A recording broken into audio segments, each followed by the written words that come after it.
Coronary Artery Disease Acute Care with the Elderly by Hans Verlano, Alexa Rose, Lauren Stewart, and Leanne Ruiz.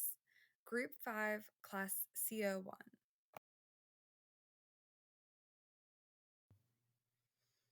Manifestations of CAD are caused by inadequate oxygen supply. This can be caused by constrictions of the coronary arteries or by blockages impeding oxygen supply of the cardiac tissue. Etiology of coronary artery disease. Coronary artery disease is caused by myocardial ischemia, atherosclerosis, and it comes in different variants. Silent ischemia, which is the absence of subjective symptoms. Prince-Metal's angina, which is variant, occurs at rest in response to spasms of major coronary arteries. Microvascular angina occurs in the absence of significant coronary atherosclerosis or coronary spasm, associated with abnormalities within the walls of the small arterial blood vessels, which decrease blood flow to the heart. Coronary artery disease development. It is a progressive disease that develops over many years. When it becomes symptomatic, the disease process is usually well advanced. The stages of development in atherosclerosis are injury to the endothelial lining, fatty streak, fibrous plaque, followed by complicated lesion. At this final stage, it does become occlusive, and that's when you have your constriction and decreased oxygenation. So there are some population-specific considerations for the elderly adults in the acute care setting. Um, More than 60% of all cardiovascular deaths occur in individuals over the age of 75. So that is a large number and something that we need to take into consideration. It's important to take into account that older adults tend to have difficult vascular anatomy. You see that whenever you try to stick an older adult, most times, increased ischemic risk, increased bleeding risk, and varied pharmacological interactions. Some additional considerations are altered blood pressure control, impaired glucose metabolism, and hypercholesterolemia. Um, there's also something that I came across that is important to take into consideration, and that is frailty. Um, in the older adults, it's important to assess frailty whenever you're caring for an older adult. Frailty is a complex age related condition, and it's associated with a high risk of negative outcomes whenever it comes to CAD. So there's a few screening tools you can use. The frailty phenotype, frailty index. You want to do a cognitive evaluation, depression. Assess to see if the patient is depressed, nutritional status, functional assessment. You just want to see if that patient is frail, and then flow off of that for the treatment. Do you only want to do a CABG or medical treatment only, etc. There are also some population specific considerations for the coronary artery bypass surgery or the CABG for the elderly adults in the acute care setting. So we want to be aware that perioperative mortality rates are higher for the older patient than the younger patient. um, Monitor neurologic and mental status carefully because older adults are more likely to have neurologic deficits after a cabbage than younger adults are. You want to observe for side effects of any cardiac drugs that the patient might be on. Older adults are more likely to develop toxic effects. Um, you also want to monitor the patient closely for dysrhythmias because older adults are more likely to have a dysrhythmia, such as AFib or SVT, after a CABG surgery. You also want to be aware that the recuperation after a CABG surgery is slower for the older adult patient. and their average hospital stay is going to be longer. So if you compare the hospital stay of like a healthy young adult to an older adult, there's probably going to be some variation. And finally, you want to teach the patient and their family that during the first 2 to 5 weeks after discharge, um, fatigue, chest discomfort, and lack of appetite may be particularly bothersome for the older adults. So, those are just some things that we want to take into consideration whenever we have an older adult getting a cabbage. Diagnostic studies. First, we'll talk about a 12-lead ECG. This will show ST depression or inverted T waves, indicating changes in depolarization to repolarization, which will indicate ischemia. The nurse needs to prepare the skin and apply electrodes, position patient supine or head of bed elevated if they are having shortness of breath, inform patient that no discomfort is involved and to lie still to decrease motion artifact. For an echocardiogram, this will show the valvular structures and motion, cardiac chamber size and contents, ventricular and septal motion and thickness, pericardial sac, and ascending aorta. The nurse needs to place the patient in a left side lying position facing the equipment. Then instruct the patient about the procedure and what to expect. Exercise stress testing. This is used to evaluate exercise tolerance, predict the peak heart rate, and it is terminated if there is chest discomfort, significant increase or decrease in vital signs from baseline, significant ECG changes indicating cardiac ischemia. On the exercise bike or treadmill, the nurse will instruct the patient to wear comfortable shoes and clothes that can be used for walking and running. Instruct about procedure and importance of reporting any symptoms that occur. Monitor vital signs or during during, and after exercise until vitals return to normal. Instruct patient not to eat or drink anything containing caffeine 24 hours before the test. Refrain refrain from smoking or exercising for a few hours before the test. Nuclear cardiology. IV Dipyridamole or adenosine can be given to dilate coronary arteries and stimulate effective exercise. After the drug takes effect, isotope is injected and imaging is done. Some of the lab values we look at are listed in the slide. Troponin is released into the body when heart muscle is damaged, such as during heart attack. Normal ranges is ideally 0 to 0.04 nanograms per milliliters. Another lab value is CKMV, an enzyme found in the heart and is also released when heart muscle is damaged. However, troponin is still the gold standard when determining an MI. The range for CKMB is ideally 5 to 25 international units per milliliters.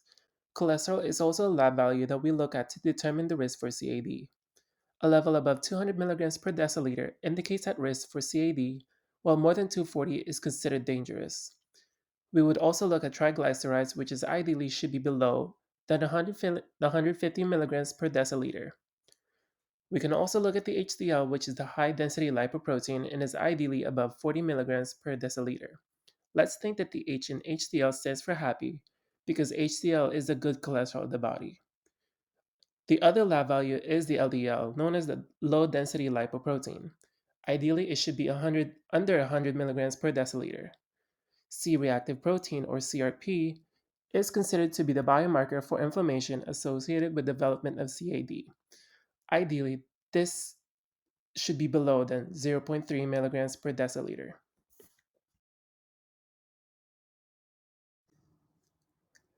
The first-line therapy for angina treatment caused by CAD or prevention are short-acting nitrates such as nitroglycerin. This medication helps dilate blood vessels, arteries, collateral vessels to help perfusion. If we know that angina will precipitate after activity, then sublingual nitrates can be given. However, during emergency events, one should note that to never take more than 3 doses and it should be equally spaced out by 5 minutes. Additionally, you should call 911 after the first dose. Another teaching is to keep this medication away from sunlight. We can also use aspirin, which inhibits cyclooxygenase that produces thromboxane, which causes platelet aggregation. Patients with hemophilia or bleeding tendencies should, however, avoid this medication and other salicylates. We also have long-acting nitrates such as isosorbide dinitrate and isosorbide mononitrate. This helps reduce frequency of chest pains. We also have ACE inhibitors such as benazepril and lisinopril for patients with chronic stable angina. This will help those who are at risk for cardiac events such as those diagnosed with hypertension, chronic kidney diseases, diabetes, and other comorbidities. This drug causes vasodilation and helps reduce blood pressure.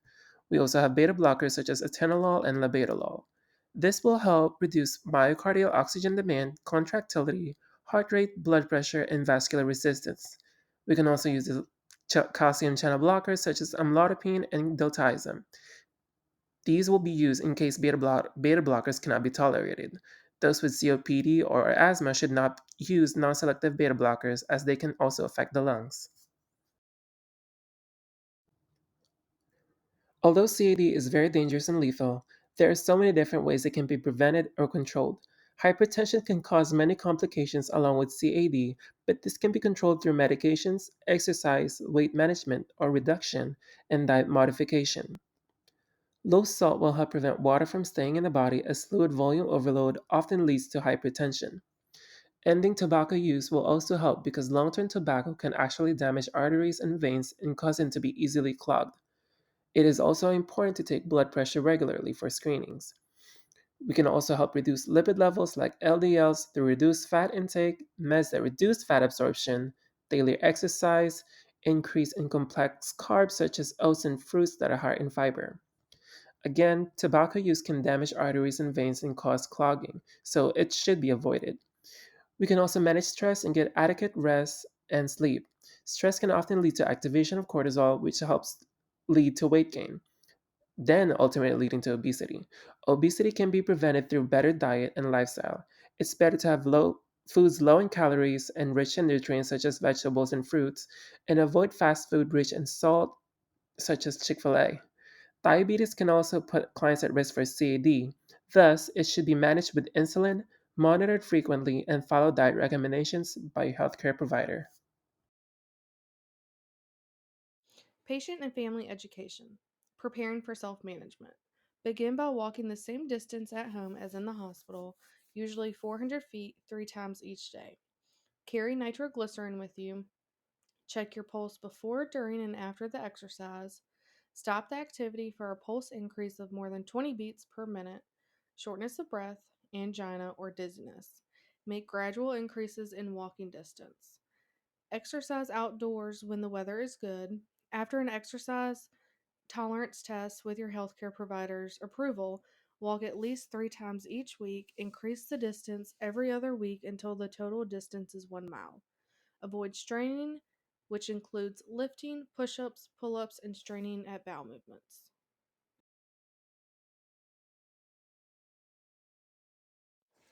Pathophysiology of angina. Angina occurs when myocardial cells are deprived of oxygen and glucose for aerobic metabolism. Anaerobic metabolism occurs, causing lactic acid buildup. Lactic acid irritates myocardial nerve fibers and transmits pain known as referred cardiac pain to shoulders, neck, lower jaw, and arms. Ischemic cardiac cells are viable for about 20 minutes. With restoration of blood flow, aerobic metabolism resumes and cellular repair begins. Factors that precipitate angina episodes. Physical exertion, such as an increased heart rate, reduces diastole, increases myocardial oxygen demand. Temperature extremes. Increased workload of the heart. Cold causes vasoconstriction, and heat causes vasodilation. Stress, which activates sympathetic nervous system and increases workload of the heart.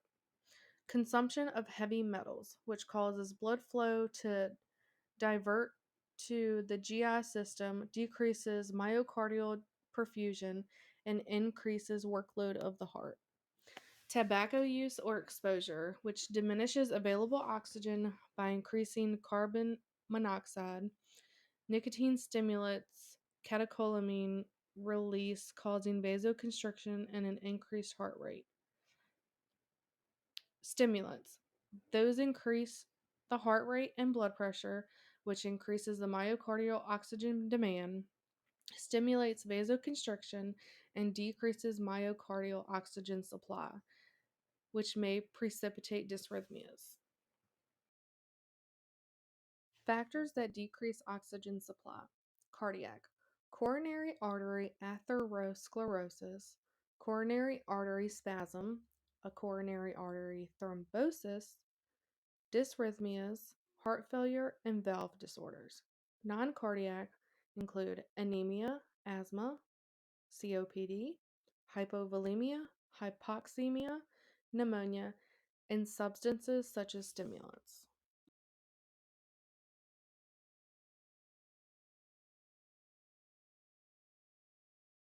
Cardiac catheterization, along with coronary angiography, uses radiation and IV contrast dye to provide images of coronary circulation and identify the location and severity of any vessel blockage. Contraindications and considerations: check for sensitivity to contrast dye, obtain a baseline serum creatinine level because IV contrast dye can worsen renal function. Renal function should be closely monitored after the procedure. A patient who is allergic to contrast dye must be pre-medicated with corticosteroids. Patients with CKD need hydration before and after procedures. Patients should be NPO for 6 to 12 hours before procedure. PCI may not be feasible for all types of patients, like those with 3-vessel CAD and or significant left main coronary artery disease.